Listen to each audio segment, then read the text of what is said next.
حضرت عبداللہ ابن مبارک رحمۃ اللہ علیہ یہ تبع تابعین میں سے ہیں۔ ان کے بارے میں اس زمانے کے تابعین وہ نیک بندے، وہ بڑے بڑے محدثین اور بڑے بڑے اولیاء اللہ جو تابعین میں سے تھے، جنہوں نے خود صحابہ کی زیارت کی تھی، تابعین حضرت عبداللہ ابن مبارک کے بارے میں فرمایا کرتے تھے کہ ہم نے صحابہ کو دیکھا ہے، اور اگر آج کے زمانے میں کسی بندے کے بارے میں یہ فیصلہ کیا جائے کہ آج کے زمانے میں صحابہ کے مشابہ سب سے زیادہ کون ہے، تو حضرت عبداللہ ابن مبارک سے زیادہ کوئی نہیں ہے۔ اتنا اونچا درجہ ہے حضرت عبداللہ ابن مبارک رحمۃ اللہ علیہ کا کہ تابعین جنہوں نے صحابہ کو دیکھا تھا وہ بھی حضرت عبداللہ ابن مبارک کے بارے میں فرمایا کرتے تھے کہ ہم نے جیسے صحابہ کو دیکھا ہے، جیسے ان کی راتوں کو دیکھا ہے، جیسے ان کے دنوں کو دیکھا ہے، جیسے ان کی سوچ اور ان کے اعمال کو دیکھا ہے، اگر کوئی بندہ آج کے زمانے میں سب سے زیادہ ان کے ساتھ مشابہت رکھتا ہے اور قریب ہے تو وہ حضرت عبداللہ ابن مبارک ہیں۔ حضرت عبداللہ ابن مبارک خود فرمایا کرتے تھے کہ میں نے 4000 محدثین سے حدیث سیکھی ہے۔ اتنا حدیث کے لیے سفر کرنے والے، ہر جگہ جانے والے، بہت محنت کرنے والے، جہاد میں وقت لگانے والے، حج کے اندر ہر سال جانے والے، اور بہت ہی کارنامے ہیں حضرت عبداللہ ابن مبارک رحمۃ اللہ علیہ کے۔ جب ان کا انتقال ہوا، کسی آدمی نے ان کو خواب میں دیکھا اور جنت کے بہت ہی اونچے درجے میں دیکھا، اور ان کے ساتھ اسی درجے کے اندر ان کا ایک پڑوسی تھا جو معمولی قسم کا آدمی تھا، لوہے کا کام کرتا تھا۔ اس لوہار پڑوسی کو بھی جنت کے اسی درجے کے اندر ان کے ساتھ دیکھا۔ بڑے حیران ہوئے، عبداللہ ابن مبارک کا مقابلہ تو آج کے زمانے کے بڑے بڑے بزرگ نہ کر سکے، بڑے بڑے محدثین نہیں کر سکتے تھے، یہ معمولی درجے کا ایک لوہار جو بظاہر عالم بھی نہیں تھا، جو بظاہر کسی بزرگوں کی لائن کے اندر بھی نہیں تھا، یہ اتنا اونچے درجے پر کیسے پہنچ گیا کہ جنت کا جو درجہ حضرت عبداللہ ابن مبارک کو ملا وہی درجہ اس لوہار کو ملا ہے۔ یہ خواب دیکھنے والے بزرگ اس لوہار کے گھر چلے گئے، جا کر دروازہ کھٹکھٹا کر بیوی سے پوچھا کہ تمہارے خامند کیا کرتے تھے؟ کہ کچھ بھی نہیں، معمولی آدمی تھے، مزدور آدمی تھے، محنت مزدوری کرتے تھے اور رات کو آ کر آرام کرتے تھے، صبح پھر محنت مزدوری کے لیے چلے جاتے تھے، فرائض پورے کرتے تھے۔ کہ کوئی خاص قسم کا کوئی عمل ہوگا؟ کہا جی خاص قسم کا عمل تو کچھ بھی نہیں تھا۔ تو پھر اتنا اونچا درجہ ان کو کیسے مل گیا؟ عبداللہ ابن مبارک کے ساتھ وہ کیسے پہنچ گئے جن کا مقابلہ بڑے بڑے محدثین نہ کر سکتے تھے؟ تو وہ بیوی کہنے لگی اور تو کوئی چیز میرے سامنے ہے نہیں، رات کو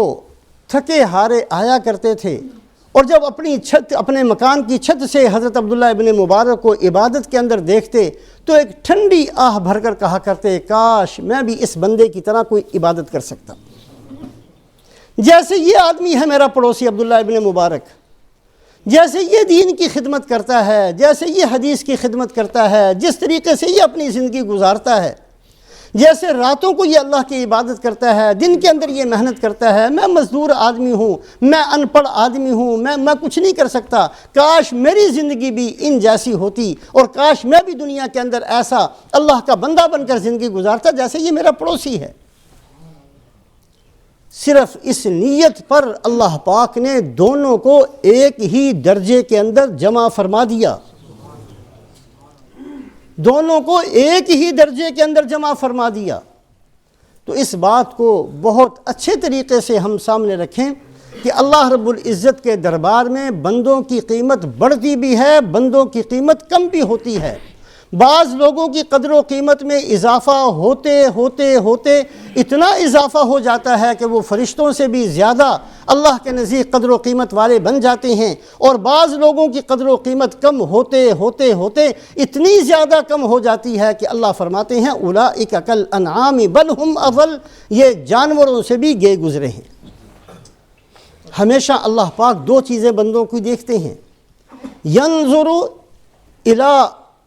الی قلوبکم و اعمالکم، اللہ دلوں کو بھی دیکھتے ہیں، اللہ عمل کو بھی دیکھتے ہیں۔ آج جو ہم عمل کر رہے ہیں یہ کس کے لیے کر رہے ہیں؟ اللہ کی رضا کے لیے ہے یا اپنی شہرت کے لیے ہے، ریاکاری کے لیے ہے، دنیا کی کسی غرض کے لیے ہے؟ اس کا بدلہ ہم کسی بندے سے چاہتے ہیں یا اللہ سے چاہتے ہیں؟ اللہ اس چیز کو بھی دیکھتے ہیں۔ اور آئندہ میں کیسے زندگی گزارنا چاہتا ہوں، میں مالدار بن کر زندگی گزارنا چاہتا ہوں، میں تکبر کے ساتھ زندگی گزارنا چاہتا ہوں، میں حکمرانی کے ساتھ زندگی گزارنا چاہتا ہوں، یا میں اللہ کا بندہ بن کر زندگی گزارنا چاہتا ہوں۔ اللہ پاک ہر بندے کی دو چیزوں کو ہر وقت دیکھتے ہیں۔ آج کیا عمل ہے اس کو بھی دیکھتے ہیں، یہ کرنا کیا چاہتا ہے اس کو بھی دیکھتے ہیں۔ اگر یہ دونوں چیزیں ٹھیک ہوتی ہیں تو اس انسان کی قدر و قیمت میں اضافہ در اضافہ ہوتے ہوتے یہ ملائکہ اور فرشتوں سے بھی آگے نکل جاتا ہے۔ ہندوستان کے بہت بڑے اللہ والے شاہ ولی اللہ رحمۃ اللہ علیہ، ان کے والد تھے شاہ عبد الرحیم صاحب رحمۃ اللہ علیہ۔ ایک دفعہ تشریف لے جا رہے تھے، قبرستان آیا، قبرستان کے اندر بیٹھ کر تلاوت شروع کر دی۔ جتنے ہمارے بزرگ تھے وہ یکسوئی کے اندر، تنہائی کے اندر بیٹھ کر اللہ کی عبادت اس وقت کو بڑا غنیمت سمجھتے تھے۔ قبرستان کے اندر بیٹھ کر قرآن پاک کی تلاوت شروع کر دی، کافی دیر تلاوت کرتے رہے۔ اللہ پاک نے بطور کشف کے جس قبر کے پاس بیٹھے ہوئے تھے اس مردے کو اللہ پاک نے ہم کلام کر دیا۔ کہنے لگا کہ حضرت آج بڑا مزہ آیا ہے، آپ نے جو تلاوت کی ہے، یہ جتنے قبرستان کے مرے ہوئے لوگ ہیں بڑے غور سے آپ کی تلاوت سنتے رہے، آپ جلدی نہ کریں، کچھ اور پڑھتے رہیں، شام تک آپ یہیں بیٹھے قرآن ہمیں سناتے رہیں۔ شاہ عبد الرحیم صاحب رحمۃ اللہ علیہ نے فرمایا کہ اچھا یہ تو بتاؤ کہ اللہ نے تمہارے ساتھ معاملہ کیا کیا تھا؟ اسی قبر والے سے پوچھا تمہارے ساتھ کیا معاملہ ہوا جب تم مرے اور قبر میں پہنچے، کیا معاملہ کیا گیا تمہارے ساتھ؟ اس نے کہا جی میرے ساتھ معاملہ یہ ہوا، مجھے کوئی بڑی لمبی چوڑی جنت تو نہیں ملی، بہت ساری نعمتیں تو نہیں ملی، لیکن اللہ نے میری بخشش کر دی، مصیبت سے جان چھوٹ گئی، سزا نہیں مجھے کوئی بھی ہوئی، اللہ نے بخشش کر دی۔ کہا تمہارا عمل کیا تھا؟ کہا جی عمل کچھ نہیں تھا، عمل کچھ نہیں تھا، میں ایک عام سا دنیا کے اندر ایک آدمی تھا،